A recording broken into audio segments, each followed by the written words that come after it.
Okay, continue.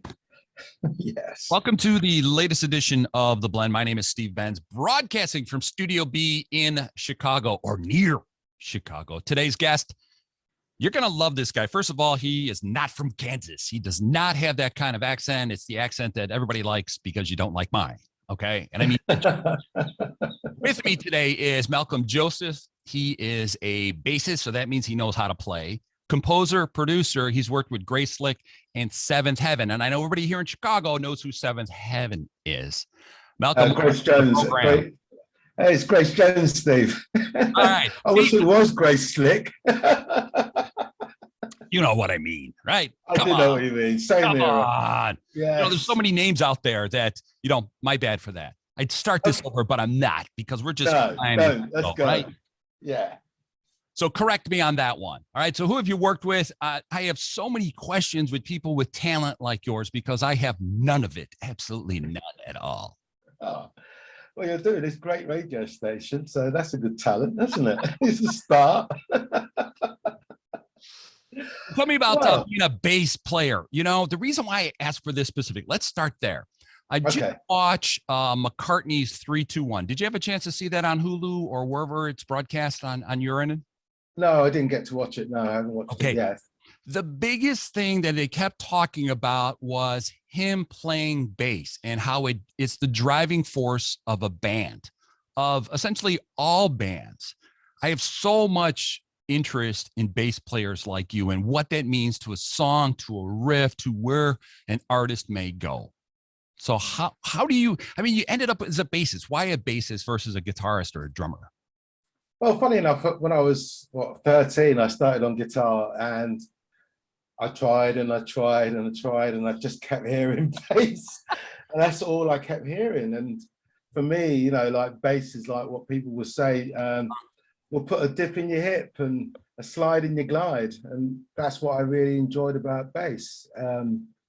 It was just a phenomenal instrument that would make you dance. Everyone thought it was a drums, but no, it's a bass that gets the groove and gets you up dancing. Mm-hmm. It's a fundamental part of everything, life, really. Very true. I'm a horrible guitarist. I cannot play a lick. And you tried though, right? I'm sitting like, oh my God, this is too frustrating. And I started on piano, which was even worse. So I ended up with a microphone. Yeah, that's good. That's good. You're doing good. You're doing good. So with a bass, being a composer and a producer, I thought was kind of an interesting path. So how do you go from I'm just a bass player to I'm a composer to now I'm actually producing music as well? That seems like, is that a natural course? Well, there are a few bass players out there who are producers. I think what it is with a bass player, it gives you that space to listen to everything around you. You're sort of sat back, you're keeping it solid, and you get a chance to listen to arrangements and listen to how people are presenting certain melodies around you and what's going on with the structure of the song. Mm-hmm. So you're always in the background, sat back, listening. So you get a lot more aspect of a song by just kind of sitting back and hearing what's coming out. Mm-hmm. So a bass player's idea of that is we are creating a strong melody, and we've sat with that. Then you sort of listen on to what vocalists are doing, keyboard player, guitarist, what rhythm the drummer's doing, and you just sit in there. So it kind of led to studying or kind of reacting more to what's actually being played around you. So you kind of adjust to that a lot. You kind of hear a lot more. So you're judging. Constantly. Especially guitarists. Like, mate, really? Are you sure? You loud enough? Now, from the bass players that I've met over the years, now, what I kind of liked was they're able to change a melody as they're just kind of playing a song. They hear something else. For some reason, bass players, just like you said, tend to hear something else, not judging or whatever, and I mean that jokingly. Can push someone to the left or to the right, speed it up, slow it down, and then the drummer will catch up on that. It seems like you and a drummer are always locked at the hips for a riff. Yes, we are. It's like you kind of, you are attached and whatever way you kind of want to express a certain line, the drummer will automatically click onto it if he's the sort of drummer you work with constantly. So vice versa, it's the same sort of thing. The drummer might have another idea within the same groove. You might want to change it a little bit. You clock it and you go, oh, all right then, the game's on. So you work towards setting out another kind of trend or another riff inside of that groove, you know, so it's constant. Yeah. Now, can you write a song from the bass to start with, or would you start with a different instrument if you were going to compose music or compute lyrics of some sort? Well, sometimes, most of the time, it's just like, right, I'm going to strike up a groove and I'll put a pattern on of some sort, and then I'll put the bass line together. I just kind of think of random bass lines and melodies. And then from there on, I think, oh, this is great. Find the key, find the kind of progressions and work from that. Now, when you sit down with your bass, can you say, if I play these notes, this is a pop song. I play these notes, this is a song more funk, like Prince funk. Yeah. Can you do that? Is that even possible? Yeah, it's possible. Definitely. Listen to you, like going, what? Did you say Prince? Bum, bum, bum. Oh, yeah. We're going to talk about your new track very soon. And I heard a lot of Prince in that track. Okay. Prince played a lot of bass on his track. So we'll talk about that in a few minutes. That's what I heard. So I could be wrong, but that's what I heard. Yeah. You could be right. Big influence as well, obviously. Very big influence. I saw Prince back in the first time in London in 1982. Okay. And it was just on an off chance of like happened to stroll into a club called the Lyceum in London because a friend said, oh, this guy Prince, and he just brought out I Want to Be Your Lover. Right. You know, that both the Prince album, you know, his second album, I think it was. And it started to really kind of spread wildfire over in London or in England. So we turned up the Lyceum, there was about 150 people. It was a bit of a surprise. But then from that day on, it was the most fantastic show I ever saw. It was just the musicianship, the vibe, the show blew me away. I was completely blown away. So I was very, very lucky to catch him in that early day. Wow. I didn't get a chance to actually see him because, you know, for whatever circumstances, but I know everyone said the same thing, that you could not take your eyes off him. Oh, no, it was just phenomenal. It was just, well, for one thing, he had a suspender and garter and high heels and like, you know, kind of wild hair. Right. And he was very, very tiny, this huge guitar, and he was just prancing around like, you know. Yeah, that was just before he exploded on the scene with MTV. Yeah, really, yeah. And smashed that up, yeah. You know, when doves cry and all that. I mean, he just exploded on the scene. Oh yeah. Influence that he had on popular music. So yeah. Now tell me, you didn't have for the same right hair. time, you know? Did you try to be Prince? Be honest.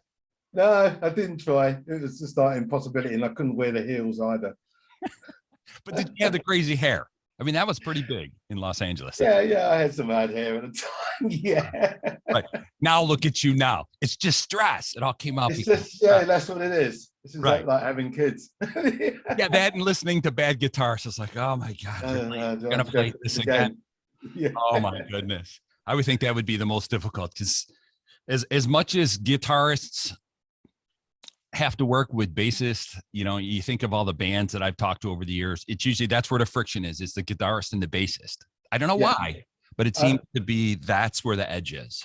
Yeah, I think what it is, it's a volume thing, I think. It's funny. You know, that's funny. Usually. Yeah. So who are everyone, influences? I mean, as you're growing up, did you teach yourself how to play all these instruments, or just? I did, yeah. I taught myself. Okay. Can you self-taught? Can you read music too? Or a little bit. It'll take me, you know, it's practice. Once I get practice into it, I can read, and it'll take a bit longer than most. Okay. But I don't really read. No, not a constant reader, no. It seems like the musicians of our generation, because, you know, you and I, we're only 32. I'm just telling you that, only 32. Is that they didn't actually learn the formal part of it, of writing down notes, and I'm going to do a C major and F sharp and all that, versus later generation, but for the most part, you're playing by ear, which I don't know how you do that. I have no idea how you would do that. Yeah, that's a art in itself as far as players are concerned. It's a fine art, to actually hear what someone's playing and go, right, okay, I've got this idea, and you can produce it straight away.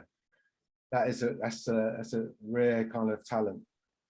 So how do you do that when you're producing a song to say, I need to hear this note? Is that how you would help produce or how? Yeah, I was kind of like, you do, you kind of hear an idea and you might present it to a guitarist or a singer, and they'll come up with how they would feel. That's how I like working with most collaborations. Okay. It's like, I like how they feel, and you kind of let them express how they want to express it. And because they love the track that they're working on with you, you have the options to say, well, why don't you kind of use that key? Why don't you move to that note? Got it. Why don't you take that note out? Why don't you move that in? And you can kind of arrange it with them. So you have that ear, which they can't ever hear for themselves. So you're looking outside the box. I see that, because I've produced a lot of music videos and commercials and things of that sort, and I'm talking about notes and colors. So yeah. I get it. I wasn't really sure how that worked because all the friends that I have, musicians, they're just playing. I'm just like at awe. I just look cool with the guitar. I just want to hold it for the picture. That's yeah. Well, before I started holding a guitar, it was my tennis racket when I was a youngster. So there you go. They have to start somewhere, Sure. And did you watch Wimbledon this year? No, I missed it this year. Come on. How do you miss Wimbledon of all things? I know. I don't know. It's sort of like when you have it every year for most of your life, you kind of you're either into it or you're not. Right. You're just like, it's a fortnight. Yeah, I'll get it. I got other stuff to do. Yeah, then you have you'll have another year where you're really into the game and you watch the whole thing. Right. So it's a choice. All right. So let's talk about your new EP coming out. So tell me a little bit about that. How you got to that track.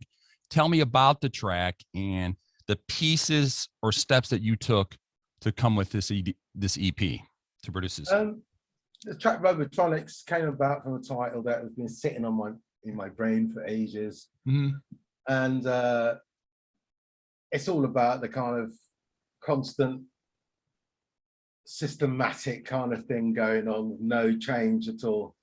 So basically it's about a kind of like an affair relationship, which is becoming too systematic and looking for a brighter change, another era, a bit of a sparkle as such, as you say, and having to kind of pull that sparkle from your other partner and vice versa.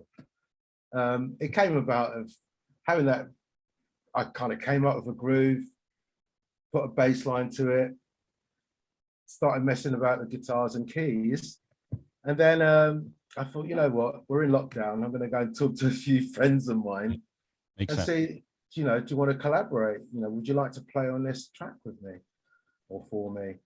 And one thing led to another, and various musicians, drummer, Kezia, who sang the track and put the lyrics on.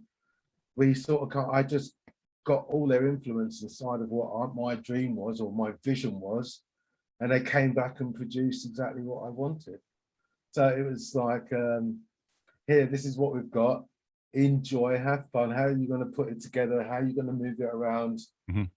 Let you get on with it. And that's how it came about. So it was straight from a bass line groove, very simple bass line, nice groove, nice little hook and a couple of melodies in there. And then we kind of spread our wings and colored it up and put all the dots to dot, and here it is.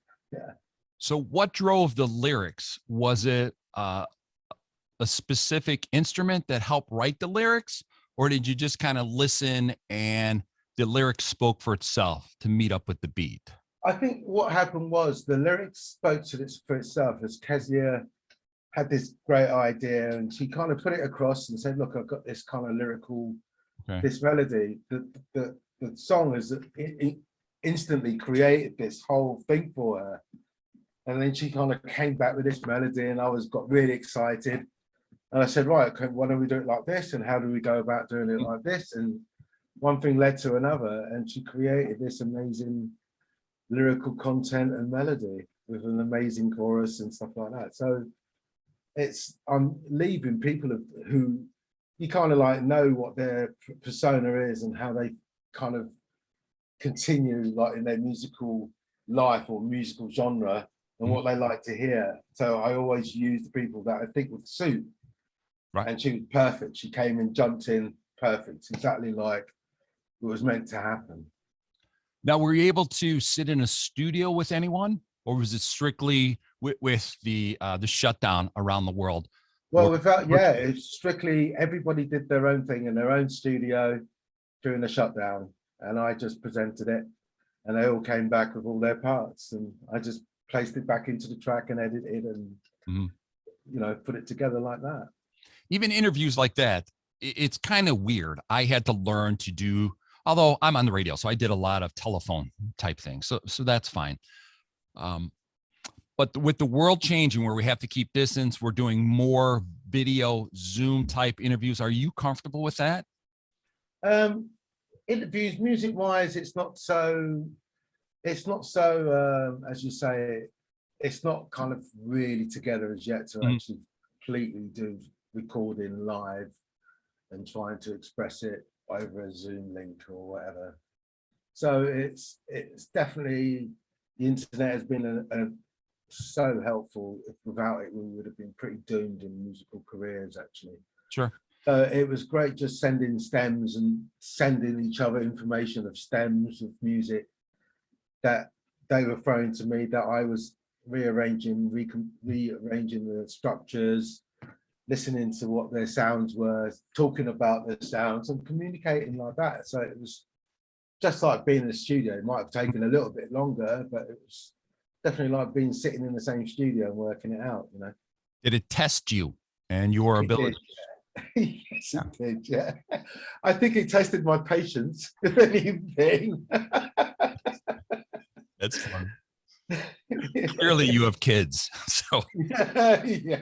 Right there. So, yeah, you know, that's where they really test you. You're confined, and then you got to talk to musicians. It's like, what's worth? Is it your kids or talking to the creatives? You know, it was just, you know, and it was just so fantastic to have everyone come back after not anyone hearing each other's parts. Right. So they were pretty oblivious to what I was actually putting together until I put it together and sent it back to them. And to get the feedback, they were completely gobsmacked. Everybody who was involved was completely like, wow, wasn't expecting that. You know, so that's a kind of a pleasure in itself, that, you know, you're getting onto the right sort of thing, working with musicians as you would if you were in the studio. So it was a great feedback for that. I think what I miss most about being separated from someone like you or anyone that I'm going to talk to, or even just to see the reactions. I'm always looking for what happens to their body language, what happens, where their eyes go. You know, I think that's the biggest thing that I had to reteach myself, that I had to re-listen and really pay attention to who I'm talking to and interviewing, because I never could see anybody on the radio anyway. Yeah. But this way I had to pick up a new talent. So now I can kind of see you and your reaction to it. So yeah, you know, it's a tough thing, but I learned new things. Now if I can, I think it's pretty tough, because when you're sort of working in collaboration with someone, and you're not in that kind of, like, as you say, you're not in the same room and you're not talking, you're talking about certain things. You have to, it is a whole new different light of how to communicate with people. And it's like, you know, you just kind of let them flow with what you have, and to communicate is, they will communicate with you instead. They will say, I hope this is okay, this is all right, this is okay, are you sure about this bit, are you not sure about it? So you're like, yeah, okay, I get it. It's instead of being in front of them going, you could do it in chat like that was. Yeah, well, you know. Yeah, I don't know, I'm sure be a little nicer to them. So yeah. And that's it. It's not, you know, it's always nice to be nice, right? It is, considering everything going on. So I almost can get away with it. Almost. No one said I had to be nice. No, I'm kidding. I'm absolutely kidding. So do you have anything planned for this release? I know you're releasing this week. Is it the 27th? We're releasing on the 30th of July. The 30th. Yeah. My apologies for that. So big thing planned for the 30th? Well, we're just kind of like fingers crossed, have a little celebration, it's out, and go from that. Hopefully later on I'm going to try and put a video together for it. That would be great. And put some merchandise and stuff and everything like that, because it's I haven't released anything for ages, quite a long time now. So I'm not, I would be with the rest of the stream of like musicians wanting to release stuff, and I just think this is great. Achievable. Mm-hmm. We're going to put a video together. We're talking about it now, so it's still, we're in lockdown, so it's a difficult scenario how to work around it. But it's gonna work in the same scenario as I was working with collaboration with stems. So basically, you do a video of yourself mm-hmm. and how you would perform it, and I would do that with every musician that's actually on the track. And then a really good friend of mine who actually did the sleeve and stuff is a video editor, and then we'll edit it together and kind of just do it like it was working on production with a track, like with the music. So that's how we're going to go about it this time again. Yeah. So you're going to be a video star now. I don't know about it. I might make a couple of cameos here and there. Just be in the background, like, oh, no. No one. No one. I'm like Alfred Hitchcock. I'm just in the background. Yeah, I'll just walk past you. Unless... Right, that's all you need. That's all you need. Now let's get back to my, I had mentioned that I heard a lot of Prince in this track, and you look surprised that that's what I heard in there. I'm surprised. It's the first time I've heard that said. It could be that the horn section, I worked with a guy called Walter Chancellor Jr. Mm-hmm. And Walter is from Minnesota, and he was he was the saxophone player for New Power Generation. So that's probably where that influence came from. It's funny how I heard. And I wasn't going to deny him. I could even tell you the song that I thought I heard, not as fast, a song called Stare. Okay. Oh, right. So if you listen to it, it's not, the song is not as fast. The bass line is not as fast as Stare, but that's what I heard. And most people, wow. Prince, Stare, what are you talking about? Isn't it When Doves Cry? That's the only song that we know, or Little Red Corvette. But that's the song that I heard. I'm going to check that out now. Yeah. But that's amazing. Just a little bit, and it's kind of funny that your friend is from Minnesota and all that, and it's just kind of like fitted into place. That's quite that's I guess that here you're over there. It's like, hey, did that guy really hear that? Yeah, he did. I'm like, yeah, exactly. So I'm reacting like how the other musicians have been playing on the track. They're like, wow, I didn't really expect that. Right. I wasn't expecting that at all. No, that's amazing. That or it just tells you I have so much meaningless information in my brain that it just comes out sometimes. It's like, God, I think of a song from 82, 85, 87, whatever it is, just kind of comes out. Brilliant. No, brilliant. That's a good analogy. I like that. That's all right, so let's get your social media pages out there. So I'm assuming you're going to be posting links of that sort later this week. Yeah, all the links. It was on Malcom Joseph. It's on Aaron's Paradise Productions. Okay. Hill Productions with Aaron Casserly Stewart. Mm-hmm. Everything's be on DistroKid, and it will be from DistroKid. Will be distributed through Spotify, Amazon, and most of the platforms of your favor. It will be on my Facebook page, Malcom Joseph Facebook. It's Malcom Joseph Instagram, Malcom Joseph Musician and Instagram, and you'll find me. We'll find you. This was really exciting. I really enjoy talking to musicians around the world. Just the way you look at the world is kind of helps me have a better understanding of music around the world. So I greatly appreciate you spending time with me. No, that's a pleasure, Steve. Very much so. And it's a pleasure to know that we have people like yourself spreading the love, and that's. We have to, with everything going on, if you can't do that, and I'm not suggesting people have to love their neighbor and love everyone, but a little bit of respect and tolerance goes a far, far way. Oh yeah, it's a big way forward, right? And in this day and age, and we have to appreciate that, and we have to understand that. and give each other their space. You know, you've earned some space. So you get your space, I get my space, and we can both we can share a space without. Yeah, simple. It's just, it's so simple. We make it too complicated. It is. It is. Yeah. You know what I'm going to have to do too after all this? I'm going to, since I am so bad at guitar, maybe bass is the answer for me. I think so. I think you know, I always suggest it. And I got the head bob down. I've got all this. Yeah, you just get to that groove and you know you can sit on it for a couple of hours. Right. You know you're in. I could put on my old mullet and stuff. I could grow it all out, drive my kids. I'll get my locks back on. I used to have locks years ago. There you go. See, Nile Rodgers. That's who you can be. You and I. Oh, yeah. Oh, my God. July 30th, catch Malcolm's release. We will push it out. We'll put it on all of our social media, including mine. Malcom, it has been an absolute pleasure.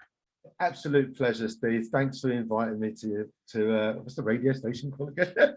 You're listening to The Blend. This is my show. Blend. Push it out around the world. I could just see. I was thinking, what's it say? The Blend with Steve Benz. There you go. Fantastic. Steve. All right, you take care now. Hey, peace, love. Looking forward. Peace, love. Yeah, take it easy. All right, take care now. Thank you. Bye.